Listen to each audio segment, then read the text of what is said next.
Is it important for New York City to have pools? Yeah, so whenever it's hot, you could just jump in the water. And we want to, feel the refreshing water on our face, on our bodies. No membership needed, no money needed. The only thing you need is a bathing suit and a lot.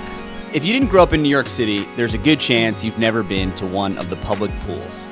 But if you did, you know that visiting these pools in the summer is a rite of passage. That rite of passage is at risk.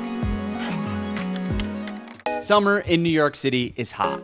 Everywhere you look, there's steel, concrete, asphalt, brick, a concrete jungle that holds in the heat and bakes everything in its vicinity. A lot of people who can afford to flee the city during its hottest months. But for other people, mainly kids born and raised here, there's no place to escape the heat, except for the public pools. They're scattered around the city and hidden within the grid, often in plain sight. We're going to take you to a pool in Washington Heights and show you just how vital these often overlooked oases are to the city. And we'll explain why they're at risk and how they might be saved. Let's go. It's June 18th. Today's the day that New York City's pools get filled for the summer. This thing right behind me is a giant pool filter. At any given time, there are 17 lifeguards on duty to keep the pool running. My name's Corey Shaw. I'm the district manager for Northern Manhattan, former pool supervisor, pool manager, and borough pool coordinator for Manhattan. You know what's going on with the pools? A little bit. Okay, where are we right now? What is this place? So we're at Highbridge Pool. This is the largest pool in Manhattan. And it's in the movie, In the Heights. What's happening today? So today is our fill day. Our pool prep staff already came by, scraped the pool, painted the pool, and now we are testing the system. Going to start the process to fill Highbridge Pool today. How long does this process take to fill a pool that's this size? That whole process takes about 7 to 10 days. So right now we're pretty much right up against the deadline for opening day. Are we going to make it? We're going to make it. We make it every year. The history of New York City's pools stretches all the way back to the 1870s, a time when hundreds of thousands of New Yorkers lived in cramped tenement apartments without running water. Social reformers set up bathhouses and floating pools on the Hudson and East Rivers to keep the public clean and cool during the summer months. By the time Robert Moses became Parks Commissioner in 1934, only 2 public pools remained. Using money from the Works Progress Administration, Moses set about building his chlorinated empire.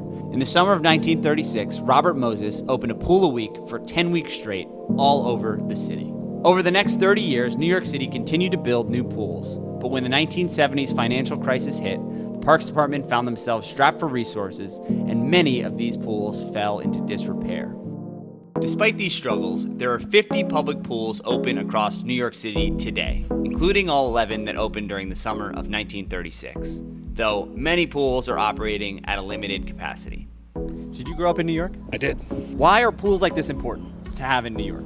On these hot days, like we have a few hot days coming up soon, where are the kids gonna go? They're gonna hang out in the street, possibly get in trouble. It just kind of keeps everyone off the street, somewhere safe. How many lifeguards does it take to operate this place? That's one of our issues. We're kind of going through a lifeguard shortage since COVID, and that's something I was told that was the entire East Coast of the U.S., not just New York.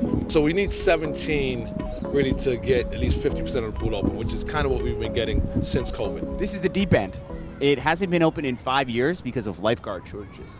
While the lifeguard shortage and older infrastructure may threaten the pool's capacity, work is being done to address both of these issues. The city reached an agreement to also raise hourly wages to $22 an hour for seasonal lifeguards, making us competitive, making it an even better job for New York City residents. During the making of this video, New York City Parks announced $1 billion in active investments in pool infrastructure improvements. Where are we right now? What's happening? What's today? Today's the pool day. Came here to have fun. You guys go like every summer? Yeah, every summer. You're going to the pool. Are you excited? You know how to swim? Yeah. Okay, cool. Have fun out there. What is this place that you're about to go to? The pool. The pool? Mm-hmm. Why are you going to the pool? It's kind of hot, and I just want to have a fun time. Is it important for New York City to have pools? Yeah, so whenever it's hot, you could just jump in the water. Why is summer fun? Be with family. Yeah? And you just chill out. Okay. We're here, first day of summer. The pool's open. I feel great. We're going to have a good time. We're tired of basically taking showers like 10 times a day. We wanted to come in the pool and chill. And have a great time in the water. We're about to go up into the Highbridge Tower, just to get a better view. While the city's pools are a vital source of relief when it's hot, they also serve as a place for communities to thrive. It's an often overlooked and really meaningful place for kids and families to spend their summers. So, on the next hot day in New York City, don't turn that AC on. Instead, think about taking a trip down to your nearest pool for a refreshing dip with your neighbors.